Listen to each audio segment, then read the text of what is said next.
আজ ২৬শে মার্চ মহান স্বাধীনতা দিবস। আজকে বিভিন্ন গণমাধ্যমে দেখলাম প্রেসিডেন্ট জিয়াউর রহমানের যে স্বাধীনতার ঘোষণার ভাষণটি সেটা প্রচার করেছে। I, Mr. Ziaur Rahman, do hereby declare the independence of Bangladesh. তবে খুবই দুঃখজনক ব্যাপার, ভাষণটি পুরোপুরি প্রচার করেনি, অর্ধেক প্রচার করেছে। কিন্তু সত্য কখনো আড়াল করা সম্ভব না, ইতিহাস কখনো মুছে ফেলা যায় না।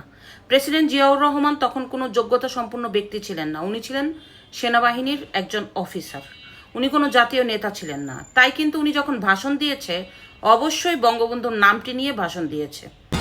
On behalf of our great national leader, the Supreme Commander of Bangladesh, Sheikh Mujibur Rahman, do hereby proclaim the independence of Bangladesh and amenable to none. May Allah help us. Joy Bangla.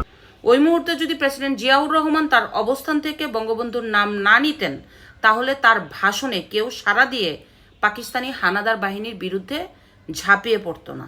কারণ তৎকালীন সময় জাতীয় নেতা ছিলেন বঙ্গবন্ধু। বঙ্গবন্ধু মানে ৭১, ৭১ মানে বাংলাদেশ।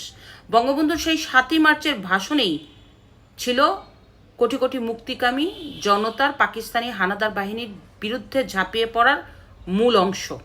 এরপরে যখন যুদ্ধ শুরু হয় তখন বঙ্গবন্ধুকে অ্যারেস্ট করার পরে বঙ্গবন্ধু কিন্তু একটা লিখিত বক্তব্য দিয়ে গিয়েছিলেন, যেটা বিভিন্ন গণমাধ্যমে এবং ইন্টারন্যাশনালি ভাবে প্রচার করা হয়েছে।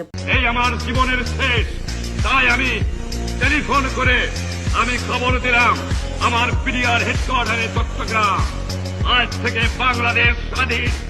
আমার জীবনে তোমাদের সঙ্গে দেখা হতে না পারে, বাংলার ঘরে ঘরে জানিয়ে দাও, যে পর্যন্ত না ছাত্রী মানুষ স্বাধীনতা না পাবে, সংগ্রাম চালিয়ে যাও, যুদ্ধ করো। পরবর্তীতে প্রেসিডেন্ট জিয়াউর রহমান বঙ্গবন্ধুর নাম নিয়ে ভাষণটি দিয়েছিলেন। তো অবশ্যই ওই মুহূর্তে প্রেসিডেন্ট জিয়াউর রহমান একটা সাহসিকতার ভূমিকা রেখেছিলেন। তার অবস্থান থেকে একটা সেনাবাহিনীর অফিসার হিসাবে যে সাহস দেখিয়ে ভাষণ দিয়েছিলেন বাংলাদেশের পক্ষে, সেটাও বিরল। কারণ যদি বাংলাদেশ পরাজয় বরণ করত তাহলে তার ফাঁসি নিশ্চিত ছিল।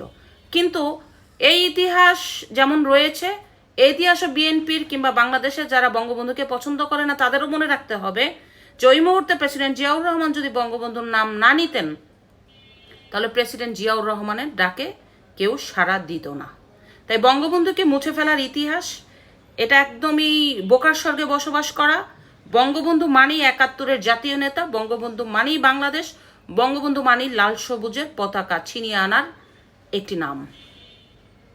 তাই বঙ্গবন্ধু বাংলাদেশের ইতিহাস, অস্বীকার করার কিছুই নাই। জয় বাংলা, জয় বঙ্গবন্ধু।